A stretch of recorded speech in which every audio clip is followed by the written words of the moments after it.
So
boleh insyaAllah InsyaAllah kita mula dengan Ummul Quran Al-Fatihah. A'udzubillahi minasyaitonirrajim. Bismillahirrahmanirrahim. Alhamdulillahi rabbil alamin arrahmanir rahim maliki yaumiddin. Iyyaka na'budu wa iyyaka nasta'in. Ihdinas siratal mustaqim. Siratal ladzina an'amta 'alaihim ghairil maghdubi 'alaihim waladdallin. Amin. أعوذ بالله السميع العليم من الشيطان الرجيم. بسم الله الرحمن الرحيم. إن الحمد لله نحمده ونستعينه ونستهديه ونستغفره ونعوذ بالله من شرور أنفسنا ومن سيئات أعمالنا. من يهده الله فلا مضل له ومن يضلل فلا هادي له. أشهد أن لا إله إلا الله وحده لا شريك له وأشهد أن محمدا عبده ورسوله. قال رب اشرح لي صدري ويسر لي أمري واحلل عقدة من لساني يفقهوا قولي. رب زدني علما. أما بعد. Assalamualaikum warahmatullahi wabarakatuh. Alhamdulillah, pertama kita syukur kepada Allah Subhanahu Wa Taala. Dengan keizinan Allah kita diberikan peluang untuk sama-sama meneruskan kehidupan kita. InsyaAllah satu kehidupan yang singkat, satu kehidupan yang tidak akan kembali patah balik. Kalau dah lepas, dah lepas. Jadi kita ingin sama-sama menjadikan kehidupan kita, sisa-sisa umur kita ini, untuk sama-sama kita mengambil faedah yang menjadikan bekalan pada amal untuk bertemu dengan Allah Subhanahu Wa Taala. Jadi kita nak kena sama-sama merasai kepentingan untuk kita mencari bekalan dalam pada umur kita yang singkat. Allah menggambarkan dalam suratul Baqarah, wa tazawwadu fa inna khairaz zadi taqwa. Dan carilah kamu bekal, ataupun berbekallah kamu, dan sebaik-baik bekalan itu adalah at-taqwa, iaitu kita meningkatkan takwa kita kepada Allah Subhanahu Wa Taala. Jadi ini perkara yang penting dalam hidup kita. Sebab kita dah merasakan bahawa kita tak lama lagi dah kita akan berhadapan dengan berbagai-bagai ujian yang besar. Mungkin kita tak perasan, mungkin kita tak rasa lagi, tetapi bila dah sampai, dia akan jadi kabut. Macam mana kawan-kawan kita yang sekarang berada di Turki, dan mereka berada dalam keadaan susah. Setiap saat adalah merupakan kehidupan. Pada mereka tu dirasa penting. Sebab kalau lagi lambat mereka diselamatkan, maka lagi susahlah peluang untuk dia meneruskan kehidupan dia. Kerana satu, tersepit dengan runtuhan. Bayangkan bangunan runtuh atas badan kita. Dan kemudian kedua, cuaca sejuk. Jadi kalau dapat diangkat keluar pun mungkin juga akan berhadapan dengan hipotermia, sakit-sakit yang menyebabkan boleh bawa kepada kematian. Ya, sebab itulah itu sebagai satu pengajaran kepada kita bahawa sesungguhnya sekiranya kita mensia-siakan peluang hidup yang ada ini, Kita rasa mungkin tak ada sesuatu yang penting yang nak kita kena buat kan, ataupun kita rasa tak apalah macam itu kan. Maka kita bimbang nanti sampai waktu kita dipanggil oleh Allah, maka kita akan tersepit pada masa itu. Sebab itulah dan Allah SWT memerintahkan kita supaya cari bekalan, bekalan. Dan bekalan ni adalah bekalan yang penting, bukan setakat makan minum, tapi bekalan yang penting ialah untuk mendapatkan cahaya daripada Allah Subhanahu Wa Taala, sehingga kita boleh keluar daripada kegelapan yang ada. Jadi dalam kita berhadapan dengan bencana dan sebagainya, peristiwa-peristiwa akhir zaman ini, maka salah satu daripada kekuatan yang perlu ada pada kita ialah kekuatan ukhuwah, kekuatan persahabatan. Jadi digambarkan oleh kita kata Rasulullah SAW tentang kita kata kekuatan itu dalam proses tarbiyah yang dibawa oleh baginda Nabi itu. Yang pertama, Nabi membina kekuatan iman, akidah, dan akidah, sehingga akidah ni mantap, sehingga akidah ni menyebabkan kita bangun daripada kelemahan yang ada. Yang kedua ialah kekuatan ukhuwah, kekuatan ukhuwah dan penyatuan. Dan yang ketiga ialah daripada kekuatan kepimpinan dan membina semua kekuatan atau perkara-perkara yang boleh meruntuhkan, mengalahkan musuh, mengalahkan musuh. Sebab tu Allah memerintahkan kita membina kekuatan, bukan sekadar kita supaya kuat, tapi kita boleh kalahkan musuh. Wa'idul lahum mastata'tum min quwwah.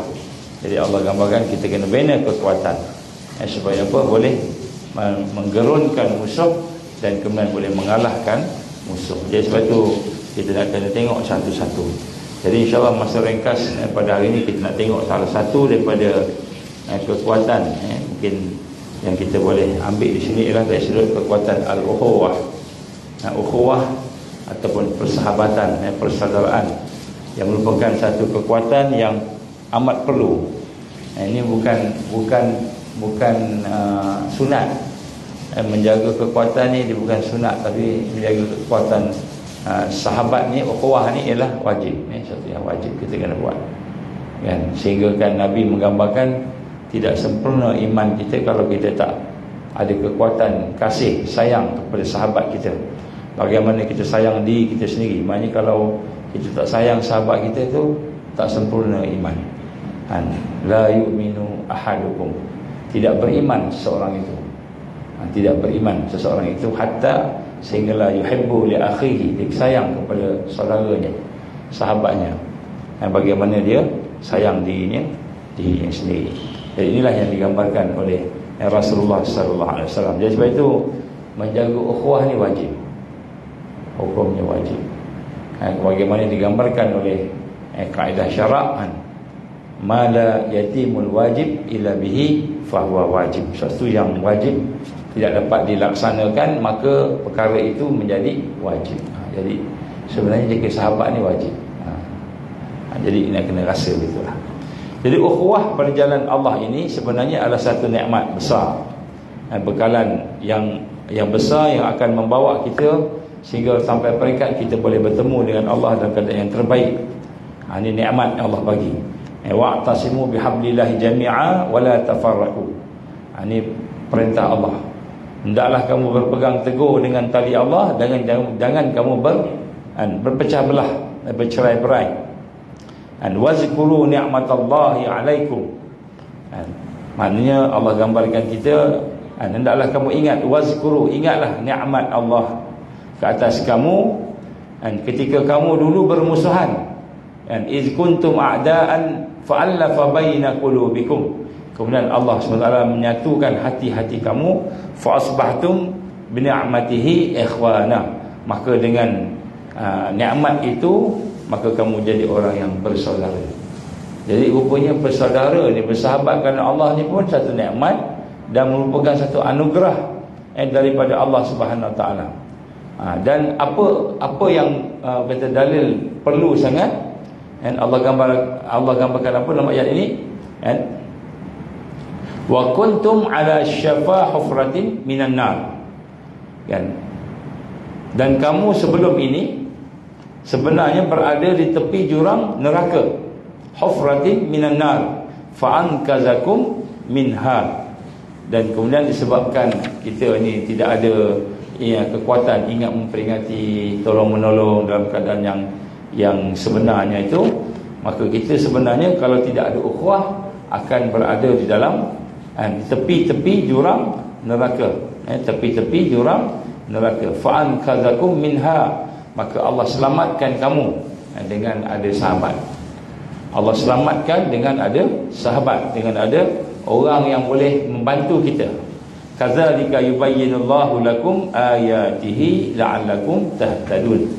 Yang demikian itulah Allah menjelaskan kepada kita ayat-ayatnya, keterangannya supaya kita ni mendapat hidayah.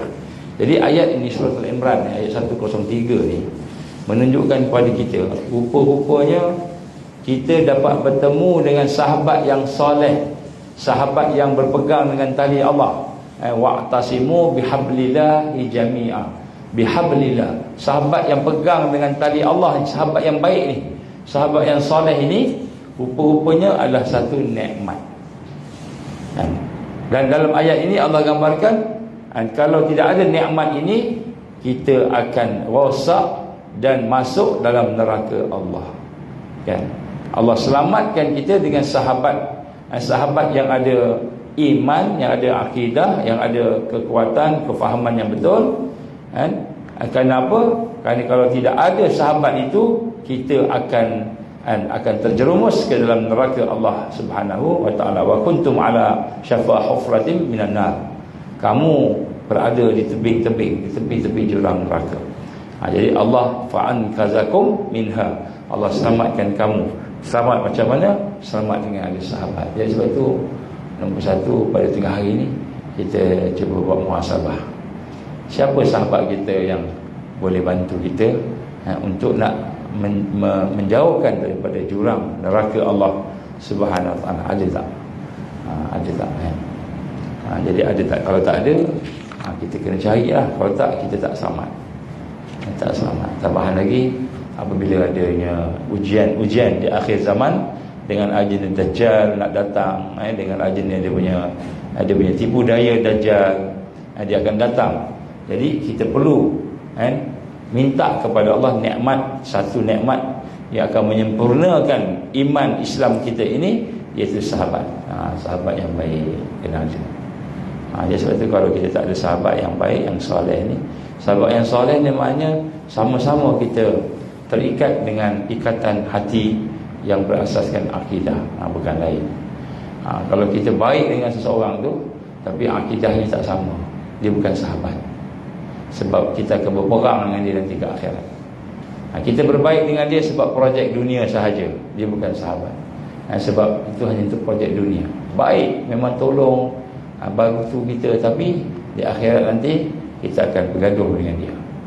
Jadi sahabat yang baik ini yang betul-betul kita perlukan ialah sahabat yang boleh menyelamatkan kita daripada kelemahan, kesesatan, daripada lubang ataupun jurang, ataupun kita kata jahanam, daripada neraka. Dan inilah satu nikmat sebenarnya yang tidak boleh dibeli dengan wang ataupun kekayaan dunia. Wa allafa baina qulubihim law anfaqta ma fil ardi jami'a ma allafta baina qulubihim walakinallaha allafa bainahum innahu azizun hakim. Dan dialah itu Allah yang allafa, yang mengikat, yang menyatukan hati-hati mereka yang beriman tadi. Jadi kata Allah, lau anfaqta ma fil ard, kalau kamu belanjakan seluruh duit, mata wang, kita kata apa saja harta, ma fil ard, yang ada di atas muka bumi ini seluruhnya, jami'an, ma allafta baina qulubihim, nescaya tak akan dapat menyatukan hati-hati manusia tadi. Tetapi Allah lah, walakin Allah, tetapi Allah lah, bahkan Allah lah yang menyatukan hati di kalangan mereka. Jadi sebenarnya tuan-tuan dan puan, kita ada tak sahabat akhirat? Kawan ramai, jiran ramai. Kalau nak pergi masjid tu, sembahyang Jumaat tu ramai, penuh kan. Tempat kerja kita pun ramai. Ada tak sahabat yang boleh memberikan kepada kita kekuatan, bekalan untuk mendapatkan keselamatan di akhirat? Dan apakah tanda persahabatan tadi? Tanda persahabatan tadi ialah ikatannya bukan tempat kerja, ikatannya bukan saudara satu darah daging, ikatan dia bukan kita kata sekampung, sama sekolah, alumni MRSM ataupun alumni MCKK, alumni English College. Dia bukan ikatan alumni sekolah, bukan ikatan. Ikatan dia, tanda sahabat tu betul-betul sahabat yang boleh menyelamatkan kita daripada neraka Allah, ataupun menyelamatkan kita insya-Allah apabila sampai waktu Dajjal keluar, ialah bila ikatannya ialah ikatan akidah. Ikatan akidah, hablu minallah, bihablillah, dengan tali Allah. Ikatannya ialah dengan ikatan tali Allah. Ikatan yang paling kuat sekali ialah akidah. Akidah. Jadi orang yang hidup di bawah ikatan akidah Islam, beriman tadi, maka itulah orang yang akan hidup insya-Allah di dalam naungan cinta Allah Subhanahu Wa Taala. Maka dia akan merasai ketenangan, kebahagiaan yang tidak pernah dirasakan oleh manusia yang berkumpul kerana dunia. Orang berkumpul kerana dunia tak dapat rasa, kan? Kalau saya nak tanya dengan tuan-tuan perempuan, agaknya bila kita jumpa dengan orang-orang ni, saudara kita ke, sahabat kita ke, keluarga kita, masa bila yang paling seronok sekali, paling best sekali? Hari raya. Hari raya ke, ataupun masa gaji ke, masa bila paling best? Kalau kita kata ada sahabat, kita jumpa sahabat kita tu, masa bila paling best? Paling seronok sekali. Kalau kita berkumpul, kita rasa bahagia, rasa tenang, rasa seronok. Berkumpul kerana urusan dunia, urusan perdagangan, hiburan, ataupun kita rasa mana-mana pun nikmat dunia. Berkumpul sahabat pancing, suka masa pancing lah. Masa pancing lah seronok kan. Sahabat yang suka tangkap burung, masa pergi masuk hutan memburu dan sebagainya, maka tidak akan ada kebahagiaan, ketenangan, atau kita rasa perasaan yang kuat tadi, melainkan orang yang berkumpul kerana akidah, kerana iman. Ini Allah gambarkan. Jadi sebab itu kita hari ini nak kena merasakan tentang satu hakikat, sebenarnya satu nikmat yang telah hilang di dalam kebanyakan daripada manusia yang ada. Jadi sebab itu macam mana kita nak kenal sahabat kita yang dekat dengan kita? Macam mana kita tahu sahabat tu rapat kita? Kita kata masa kita susah, kan, susah dia tolong kita, kan? Tak semesti. Dia tolong kita sebab dia ada kebaikan, dia ada kekuatan, masa tu dia boleh tolong. Cuba dia susah juga, ada nak tolong kita tak? Susah sama susah. Contohlah, kita kata kita nak pindah rumah, sahabat-sahabat kita datang, semua tolong angkat, semua cuci semua sekali, sebab dia ada masa lapang, sebab ada sesuatu yang tidak memberatkan dia. Itu bukan memang betul-betul kerana sayang tadi, tapi kerana akidah ni, walaupun berat, susah, kan, tapi dia boleh bersama-sama. Ini adalah salah satu tanda kerana akidah. Jadi sebab itulah ini satu nikmat. Jadi kita kena tengok. Kalau tak ada, susah. Kalau Dajjal datang, susah. Bila nak datang Dajjal ni? Taklah mudah. Tuan-tuan taklah mudah. Mungkin setahun, 2 tahun, wallahu a'lam bila. Baik. Jadi sebab itulah sebenarnya ukhuwah kepada seorang yang beriman itu ibarat air dengan ikan. Maknanya tak boleh berpisah. Kalau kita beriman, mesti ada ukhuwah, mesti ada sahabat. Mesti ada sahabat. Sebab tu saya nak ajak tuan-tuan sekalian, keluar daripada suasana kebiasaan. Suasana kebiasaan ni suasana apa? Suasana kita kat rumah biasa-biasa. Suasana kita bersama-sama dengan sahabat kita tu, ketika dua-dua suka. Kalau kita minat pancing, pergi pancing sama-sama, sukalah. Tapi kita hanya bersama ketika suka, seronok kan. Tapi cari suasana-suasana yang susah tapi boleh bersama. The real life, go back to basic. Contoh kan, contoh kalau macam mana kami ada buat sekarang ni, to be practical, kita buat ladang katanya. Kalau kita peladang buat ladang sama-sama, tak banyak sikit, buat sama-sama kan. Susah sama-sama kan, panas sama-sama. Bukan sebab nak dapat duit, bukan sebab nak tu, tapi nak bersama. Duduk dalam suasana mengembara bersama-sama. Susah pergi umrah sama-sama contohnya, ataupun duduk di dalam suasana di luar daripada kebiasaan, duduk kat hutan, camping sama-sama. Tapi bukan camping seronok-seronok, camping nak menikmati, nak menikmati apa kita panggil, kita kata suasana susah. Jadi bersama-sama. Jadi kita lihat di sini, sebenarnya orang beriman mesti ada sahabat, mesti ada sahabat. Dia tak duduk seorang-seorang. Kalau kita duduk seorang-seorang, maka kita sebenarnya tak sempurna. Iman takkan sempurna, tak sempurna iman kita. Mesti ada orang yang dia bersama-sama. Sebab tu Allah gambarkan wa ta'awanu, dan tolong-menolong kan, berpesan-pesan kan, berpesan-pesan dengan kesabaran. Jadi mesti ada. Dia tak boleh seorang-seorang. Siapa yang duduk seorang-seorang, itu bimbang, Dajjal datang, habis. Sembayang malam-malam seorang-seorang, puasa seorang-seorang, okey. Tetapi hidup bersahabat mesti ada. Sebab dia satu nikmat, bukan saja satu nikmat, tetapi satu kekuatan. Sebab itulah Rasul sallallahu alaihi wasallam, dia telah mempersaudarakan antara orang Ansar dengan Muhajirin. Dia telah saudarakan. Dia bukan sekadar mari kita sama-sama kumpul-kumpul, kita ni semua sahabat, tak. Tapi Nabi sahabat saudarakan. Yang ini dengan yang ini, yang ini dengan yang disamakan kan. Dan ini telah menjadi contoh dalam hal kasih sayang sesama sahabat tadi, dan dalam hal al-islam. Jadi kekuatan nak lawan Dajjal akhir zaman ni ialah ada pada al-islam. Al-islam ni apa? Mengutamakan sahabat lebih daripada diri sendiri. Itu kekuatannya. Jadi kekuatan sahabat ni, dia bukan sekadar tolong. Kalau kita ada 10 pakaian, kita bagi kat dia, kita pakai 5, kita bagi kat dia 3. Yang kita perlukan 5, kita bagi 3 kat dia. Itu belum istilah al-ihsan. Al-ihsan ni bukan yang itu.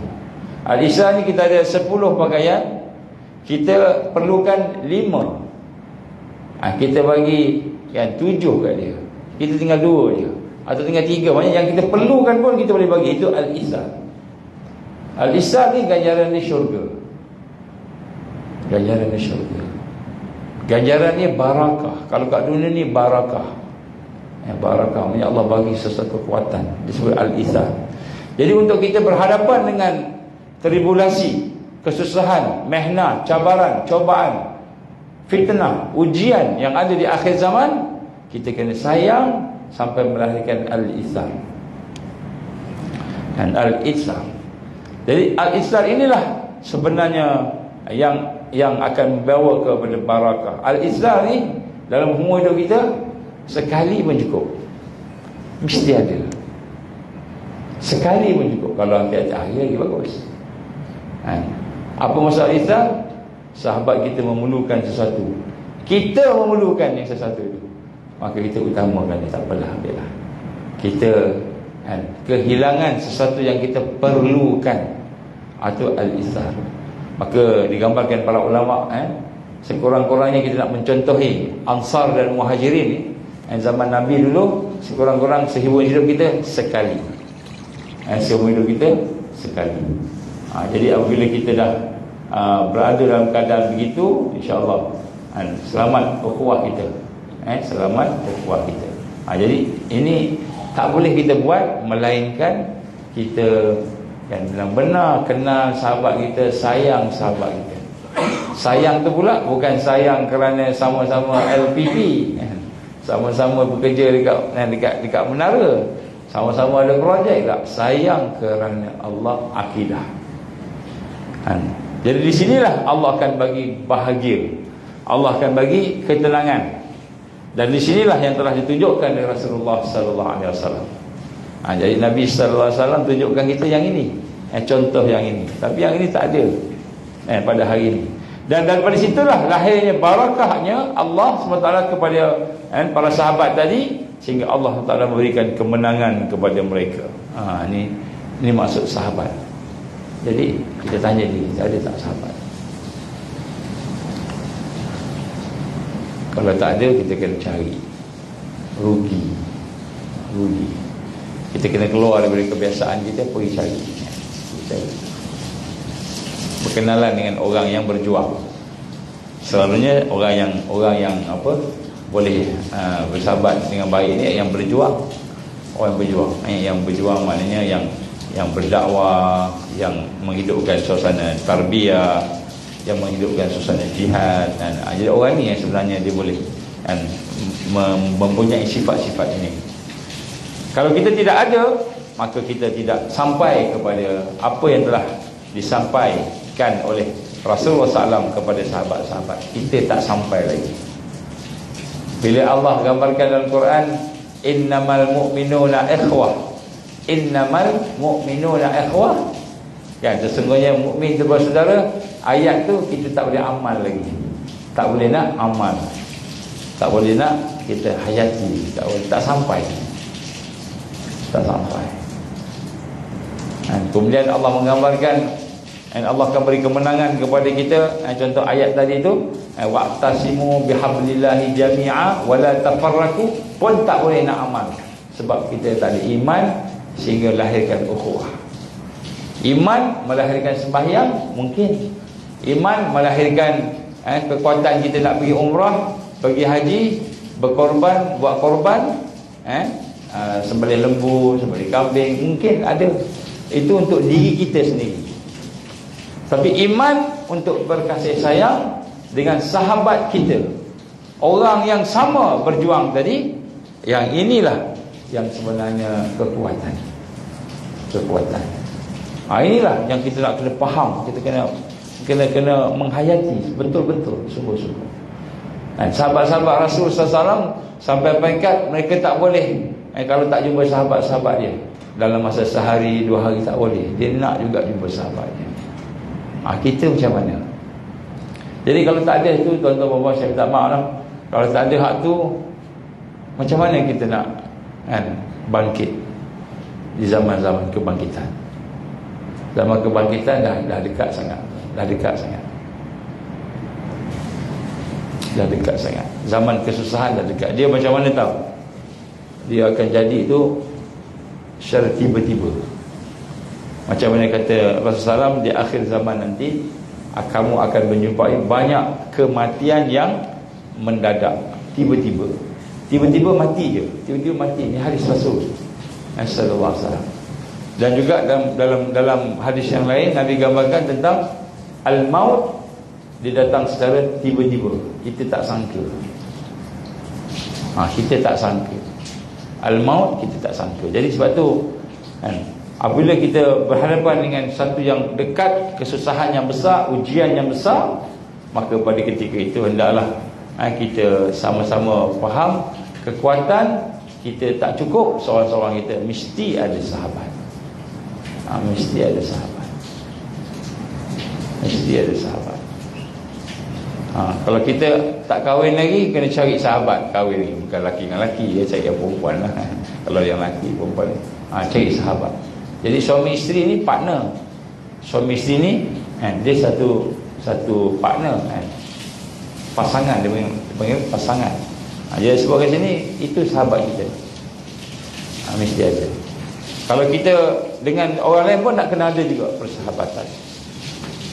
Kalau tidak, menandakan bahawa akidah tauhid kita, akidah iman kita tadi itu tak sempurna.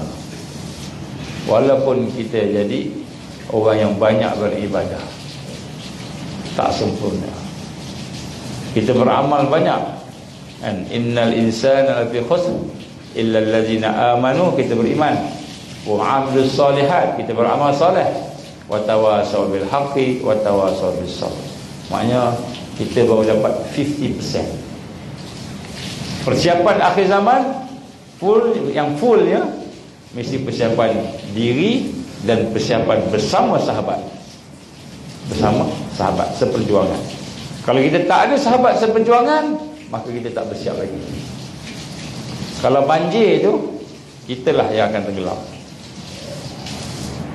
Kalau runtuh tu, sebab gempa bumi, kita akan tergempak. Kita akan tergempak. Jadi Nabi menggambarkan kepada kita dalam dia punya sirahnya, bagaimana sebab tu Nabi mempersaudarakan Ansar dan Muhajirin. Sampai sahabat-sahabat Ansar kata apa? Ya Rasulullah, apakah sahabat yang kau saudarakan ini kan akan mewarisi harta-harta kami sampai peringkat harta? Dan berkata tak. Tapi kamu sahabat ni kan lebih daripada darah, lebih daripada ikatan darah. Nabi memang mensaudarakan. Kenapa? Sebab Nabi nak menunjukkan kepada kita pentingnya sahabat ni. Maknanya kalau nak berjuang, mesti ada sahabat, mesti ada saudara. Kalau tak ada, tak boleh. Innallaha yuhibbul ladzina yuqatiluna fi sabilihi saffa. Allah sangat sayang kepada mereka yang berjuang pada jalannya dalam satu penyusunan, satu barisan. Ka'annahum bunyanun marsus, sebagaimana bangunan yang tersusun rapi. Kita nak berjuang seorang-seorang, insya-Allah kalah. Kita nak berjuang, kita ingat kita dah ada tarikat dah. Tarikat apa tak kira lah, Asyazili kan. Kita kata Naqsyabandi, tarikat-tarikat apalah yang elok-elok lah kan. Kita suluk seorang-seorang, kita uzlah seorang-seorang, kita khalwat seorang-seorang, kita zikir seorang-seorang, bangun malam seorang-seorang. Kita tak kisah orang lain. Kita ingat dah sempurna dah, aku dah okey dah kan. Tapi rupanya Allah gambarkan tak cukup, tak sempurna. Mesti ada ukhuwah, mesti ada sahabat. Sebab tu saya kata tadi, ukhuwah ni wajib. Menjaga ukhuwah wajib, bukannya sunat. Dua orang kawan kita bergaduh, kita wajib kan selesaikan. Tolong jangan bergaduh, tolong supaya jangan bergaduh. Kita tambah pula api dengan minyak, kita tambah minyak lagi, berdosa. Berdosa kecil, berdosa besar, berdosa besar. Wajib bertaubat dan menyesal.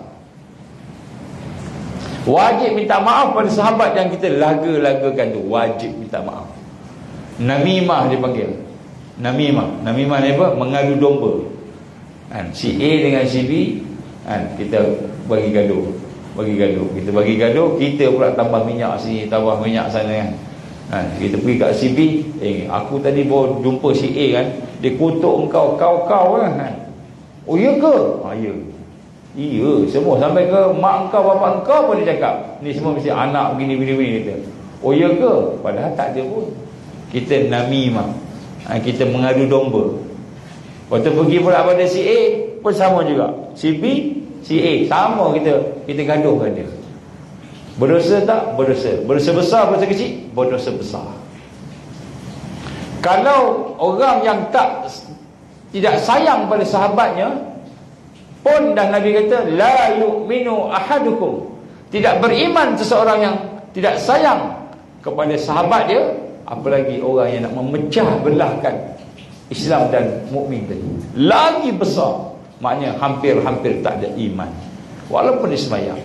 Sebab tu hari dekat YouTube banyak sangat kan orang-orang yang melaga-lagakan sesama Islam. Ada pula channel-channel yang nak kutuk ustaz ni, kutuk orang sana. Supaya apa? Supaya kan semua orang tinggalkan dia dan sebagainya. Dosa besar, bukan dosa kecil. Apa maksud dosa besar? Wajib menyesal, bertaubat, minta pada Allah dan minta pada orang yang kita buat dosa tadi. Ini ukhuwah serius, bukan ukhuwah ni main-main.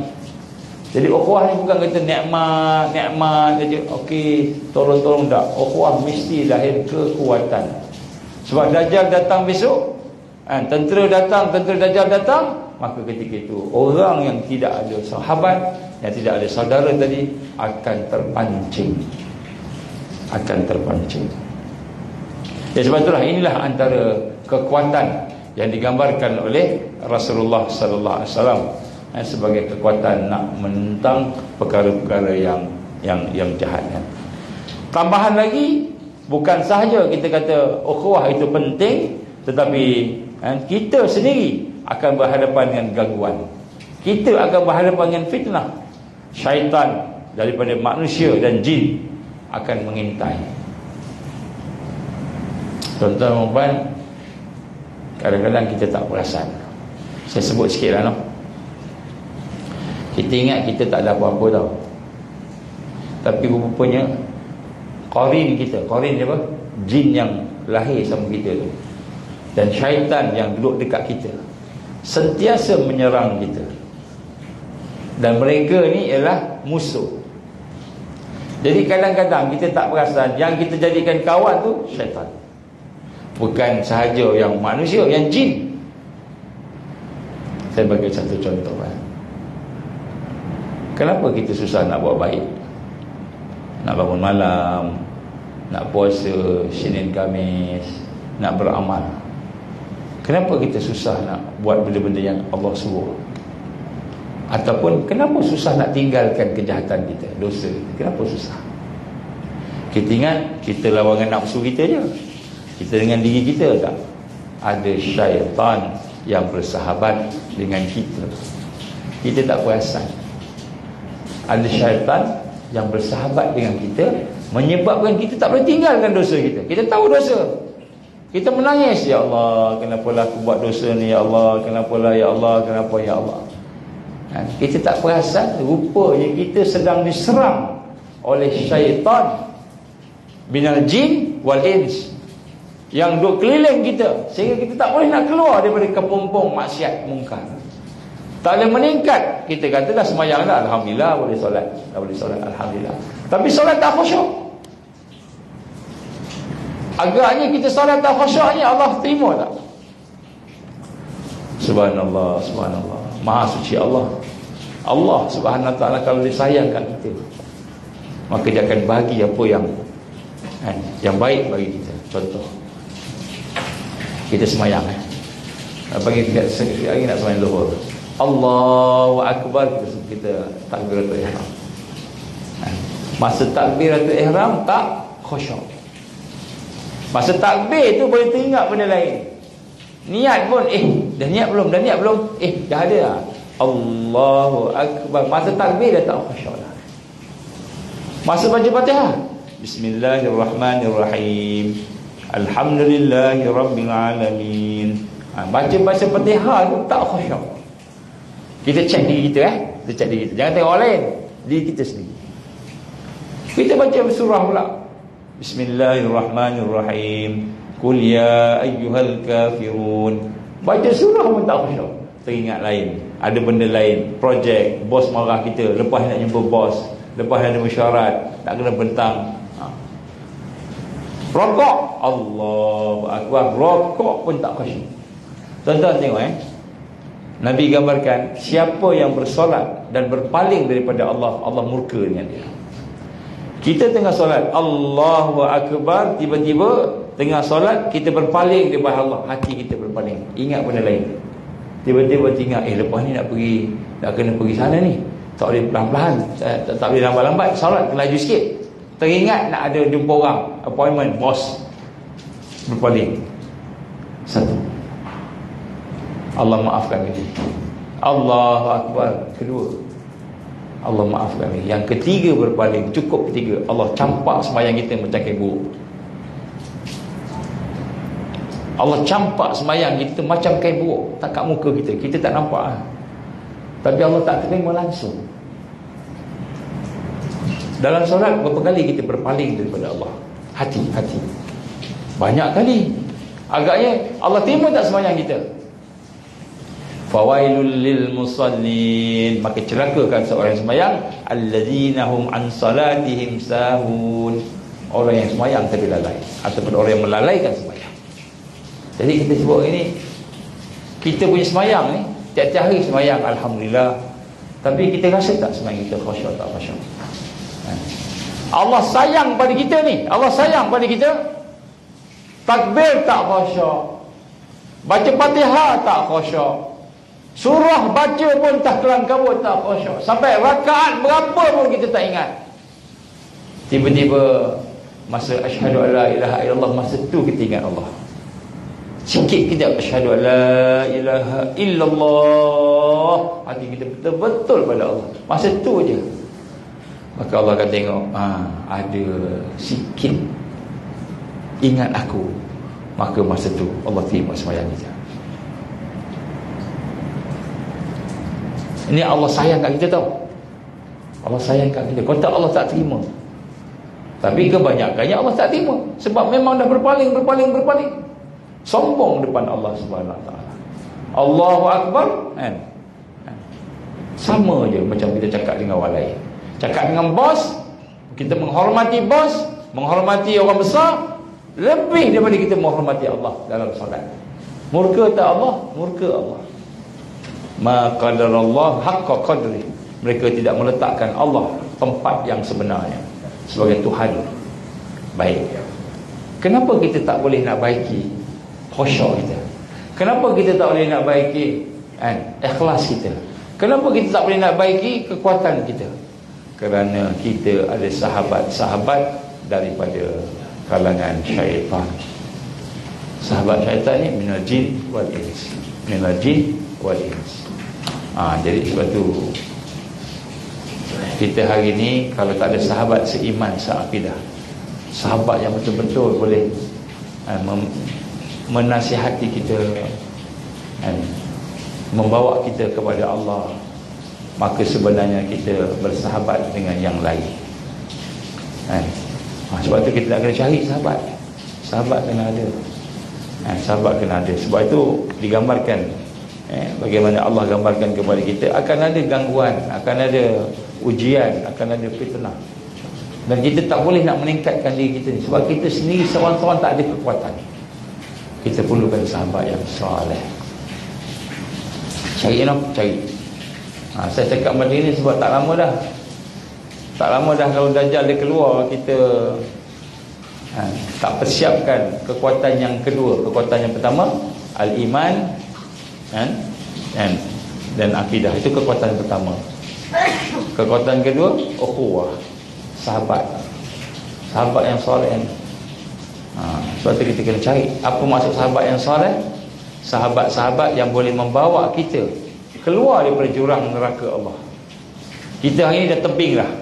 Allah gambarkan kamu telah berada di tebing jurang, nak tercebur dah. Sahabat kita pegang kita, genggam kita, tarik kita. Jangan jatuh nanti, jatuh tak. Kita nak main lagi kat tebing. Nak main lagi kat tebing neraka ni. Neraka ni sebelah ni tebing. Kita nak main-main lagi tu. Apa masa bermain-main? Kita masih suka dengan dosa kita, masih suka dengan maksiat kita, masih susah nak tinggalkan kelemahan kita. Tu bermain-main lagi tu dengan tebing. Tebing neraka Allah. Datang sahabat bagi nasihat, datang sahabat pujuk kita, janganlah, marilah kita pergi sembahyang, marilah kita pergi masjid, marilah. Kita tak apa. Ada tak sahabat tu, ada tak? Kalau tak ada, punah kita. Jadi sebab itulah pada tengah hari ini mudah-mudahan kita akan mendapat satu perkara, bahawa aku kena ada sahabat. Cari sahabat soleh ni wajib dalam keadaan sekarang. Wajib kenapa? Kalau tidak, kita akan bersahabat dengan orang yang toleh. Bukan yang soleh, yang toleh. Toleh ni yang jahat. Dan yang lebih berat lagi, kita akan diserang akidah kita, ukhuwah iman kita akan diserang oleh mereka yang jahat. Raja dia tu dipanggil Malik Mesayat Al-Masih Dajjal. Kita akan diserang. Bila? Wallahu a'lam. Tengoklah, kalau haji tahun ni pada berdarah, ada orang gaduh-gaduh, tak lama dah tu. Tak haji tahun ni, haji tahun depan. Kalau ada gaduh-gaduh kan. Kemudian bencana akan banyak, timbul bencana. Bencana akan banyak. Salah satu bencana gempa. Kita dengar seorang pakar gempa daripada Jerman, dia buat kajian pergerakan bumi sekarang yang terakhir ni. Nusantara kita akan ada gempa, di sebelah timur akan ada gempa, di sebelah Filipina, di sebelah Indonesia, Malaysia pun ada sebahagian yang akan kena juga. Kalau tak betul-betul tempias. Jadi Nabi kata apa? Tanda besar kiamat, gempa di timur, gempa di barat, gempa di timur, gempa di Middle East, tanah Arab. Gempa itu tanda besar. Tanda besar. Jadi orang yang mengkaji, macam yang sekarang berlaku di Turki ni, dikaji, dia punya plate bumi ni, platform bumi ni, dia panjang sampai 30 km. Dia punya gegaran je lebih daripada 1 minit, 7.8, 6.5 minit. Selalunya gempa tak sampai 1 minit pun dah habis banyak. Ini 7.8, 6.5 minit. Dan gegarannya bukan sekali, 2 kali, 3 kali, 200 kali gegarannya. Luar biasa gempa kali ini. Sebab itu gempa yang antara gempa yang terbesar semenjak 100 tahun. Ini yang dekat ni apa? Dekat Turki. Bila dikaji, punya plate kat bawah tu, dia punya epicenter dia tu dekat 30 km. Selalunya titik je. Mungkin sekitar ni je. Ni dah 30 km. Nak sampai ke Istanbul dah, belum sampai lagi. Bila cek balik, plate untuk gegar dekat kawasan kita pun ada dah. Rupanya dah ada dah. Plate yang gegar, boleh gegar tu. Ini daripada Jerman, pakar Jerman. Jadi kalau kita tengok kat sana, tak apalah tu kat sana. Kita hantar smart team je lah. Kita tak ambil pengajaran, tiba-tiba tempat kita gempa. Macam mana? Tengah kerja-kerja macam ni, tengah kuliah-kuliah ni, jatuh. Kita duduk bawah. Saya pergi ke Pakistan, gempa bumi di Balakot, tempat yang paling teruk, epicenternya di Balakot, di Pakistan masa tu. Pergi dengan smart team. Saya pergi dengan smart team. Antara tim pertama pergi. Sekarang ni pun dah banyak pergi. Sebenarnya dengan tentera. Semua tentera, kami je awam. Saya ingat ada dalam 10 orang tak sampai orang awam. Lain semua tentera. Saya ingat saya 3 orang. Kami 3 orang daripada NGO. Balakot ni, satu tempat tu, hotel ni 4 tingkat. Hotel 4 tingkat. Hotel mewah lah. Hotel yang sana tak adalah hotel tinggi-tinggi sangat. Bila gempa bumi disedut, tinggal atap dia punya bumbung dia, atas bumi, atas on the ground. Atap dia, maknanya hotel tu ke bawah bumi. Kena sedut, boleh dengar suara orang minta tolong kat bawah. Bila datang tu boleh dengar minta tolong. Semua terempet. Nak selamatkan tak boleh selamatkan. Sebab kalau kita nak angkat konkrit tu, dia runtuh lagi. Itu bahayanya. Macam kat Turki ni pun banyak dah bangunan tu kan. Bukan senang. Kalau rumahnya kecil-kecil tak apa, ni rumah flat je ni habis. Kita tengok sana, kita ingat tu kat Turki, tu kat Pakistan. Kita tak ambil pengajaran. Tengok-tengok tempat kita pula. Sebab tu kita nak kena bersedia. Kalau Allah izin dalam keadaan yang begitu, Allah izin berlaku. Maka pada masa itulah sahabat yang seakidah, dialah yang akan bantu. Saya ingat ada seorang kawan di Terengganu baru-baru ni, rumah dia habis. Bukan saja banjir, nak hanyut dah. Sebelum air naik tu dah terperangkap. Nak pergi ke sana sini tak boleh dah. Dah terperangkap air. Telefon sahabat-sahabat dia daripada sini, daripada Kuala Lumpur, daripada Negeri Sembilan, pergi sana bawa bot. Pergi Kedah bawa bot. Kenapa? Sayang dengan sahabat dia. Pergi sana hanya kerana Allah saja. Kita nak sahabat macam ni. Disebut Al-Islam. Al-Islam ni kita utamakan sahabat lebih daripada diri kita. Inilah kekuatan. Sebab tu kita kena bina lah. Saya syorkanlah, saya mencadangkan supaya LPP buat program-program yang mengeratkan ukhuwah yang sebenar. Bukan ukhuwah main-main. Bukan sahabat sebab dia bos, sahabat sebab satu jabat, sahabat kerana Allah saja. InsyaAllah kalau kita ada persahabatan kerana Allah, maka kita akan berjaya di dunia dan di akhirat, InsyaAllah. Aku li qouli hadza astaghfirullahalazim li wa lakum. InsyaAllah kita tangguh. Subhanakallahumma wa bihamdik, Asyhadu an la ilaha illa anta astaghfiruka wa atubu ilaik. Bismillahirrahmanirrahim. Wal 'asr. Innal insana fi khusr illa alladziina amanu wa 'amilus shalihaati wa tawassaw bil haqqi wa tawassaw bis sabr. Aqimus shalah. Dari salat.